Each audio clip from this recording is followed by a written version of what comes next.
اللہ تعالیٰ نے یہ کرم نوازی فرمائی، مجھے حضرت صاحب کے ساتھ حج کرنے کی بھی سعادت ملی، بلکہ میرے گھر والے بھی ساتھ تھے اس قافلے کے اندر۔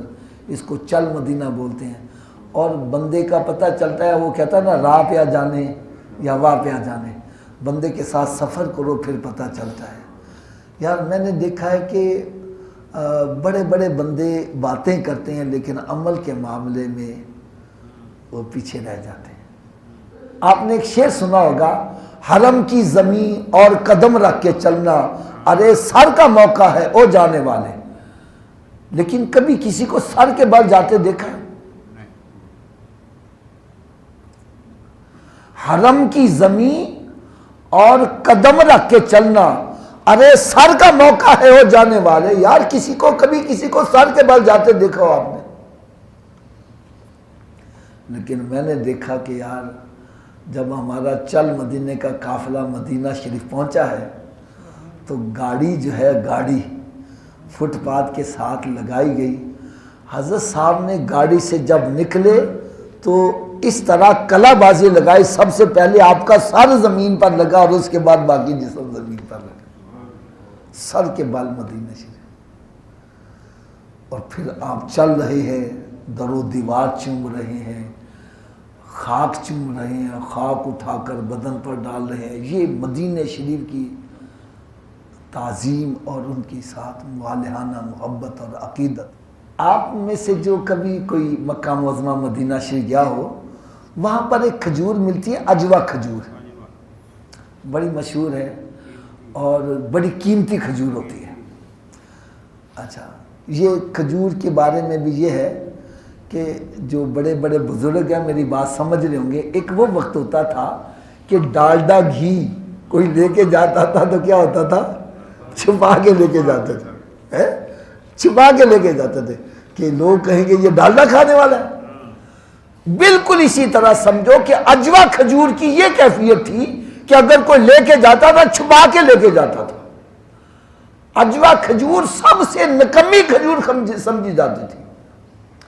تو ایک مرتبہ میرے آقا صلی اللہ علیہ وسلم کے صحابی کے گھر تشریف فرما ہوئے، جلوہ فروز ہوئے، اور شکل و صورت سے بھی دیکھو نا تو بڑی بڑی خوبصورت کھجوریں، وہ آپ کو، میرا مطلب ہے کہ 8-10 ریال میں 12 ریال میں کلو مل جائیں گی، اور یہ چھوٹی سی کھجور ہوتی ہے اور اس کے اوپر جھلیاں پڑی ہوتی ہیں، جس طرح ملو کے اوپر نہیں جھلیاں پڑی ہوتی اس طرح، لیکن اس کی قیمت اتنی کہ 100 ریال کلو، 150 ریال کلو، اتنی قیمتی کھجور۔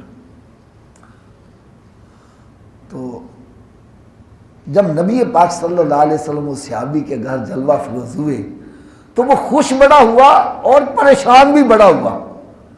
خوش اس وجہ سے کہ امام الانبیاء، حبیب کبریا حضرت محمد مصطفیٰ صلی اللہ علیہ وسلم میرے گھر تشریف لے آئے، اور پریشان اس وجہ سے کہ سرکار کی بارگاہ میں پیش کرنے کے لیے میرے پاس کچھ ہے نہیں، گھر میں تو صرف وہ عجوا کھجور رکھی ہوئی ہے، اور جو ہر کوئی چھپا کر میرا مطلب لے کے جاتا ہے، یہ تو کسی کے سامنے رکھنا ویسے بھی بے عزتی والی بات ہے۔ تو میرے آقا صلی اللہ علیہ وسلم نے ارشاد فرمایا، میرے صحابی عجوا لاؤ، ہم عجوا سے محبت کرتے ہیں، ہم عجوا سے محبت کرتے ہیں۔ بس سرکار سے زبان سے نکلنے کی دیر تھی، ہر طرف عجوا جا گئی، یا چاہے وہ شکل کی کیسی ہے لیکن اس کی قیمت دیکھو کتنی بڑھ گئی، جس کو کہتے ہیں تیری دوستی سے پہلے مجھے کون جانتا تھا، تیرے عشق نے بنائی میری زندگی فسانہ ہے۔ بلال حبشی رضی اللہ عنہ کو کون جانتا تھا یار؟ موٹے موٹے ہونٹ، لیکن میرے آقا صلی اللہ علیہ وسلم سے نسبت ہو گئی تو مقام کیسا پایا ہے۔ فرمایا بلال تو اشہدو کہتا ہے، اشہدو کی بجائے تیری زبان سے اسدو نکلتا ہے، فرمایا جتنی دیر تک اذان نہیں کہے گا سورج ہی نہیں نکلے گا۔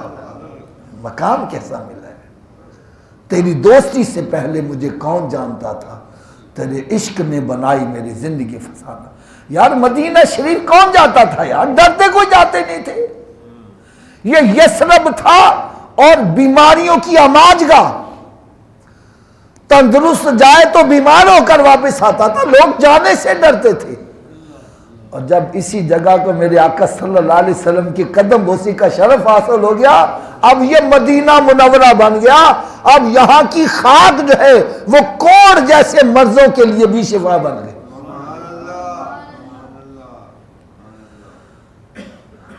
تو حضرت صاحب کا قافلہ مسجد قباء میں گیا، مسجد قباء مدینہ منورہ میں، جہاں پر 2 رکعت نفل پڑھو تو عمرے کا ثواب ملتا ہے۔ اچھا، تو وہاں پر نا وہ کوئی بندہ کھجوریں بیچ رہا تھا، اجوا کھجور، اور بڑی سستی دے رہا تھا، یعنی یوں سمجھے کہ اس کی قیمت اگر 100 ریال کلو تو وہ 20 ریال کلو دے رہا تھا۔ حضرت صاحب نے فرمایا کہ میرے ذہن میں ایسی ہی سوچ آئی، اسلامی بھائی لگے نا خریدنے، فرمانے لگے میں نے ایک کھجور ایسے کھولی نا تو اس میں کوئی مخلوق چل رہی تھی، نہیں سمجھ لگی بات؟ اب فرمان لگے کہ مدینے کی کھجور ہے، میں کیسے لوگوں کو منع کروں نہ لو؟ میں سوچ میں پڑ گیا، پھر میں نے اسلام بھائی کو اکٹھا کیا، فرمان لگے کہ بھئی یہ کھجور اللہ تعالیٰ نے انسانوں کے لیے بنائی تھی، انسانوں نے اس کو قبول کرنے میں دیری کر دی، اللہ تعالیٰ نے کسی اور مخلوق کے حوالے کر دیا، اب ان کو تنگ نہ کرو۔ سمجھانے کا انداز دیکھو کیسا بھی آتا ہے۔ اللہ تعالیٰ نے یہ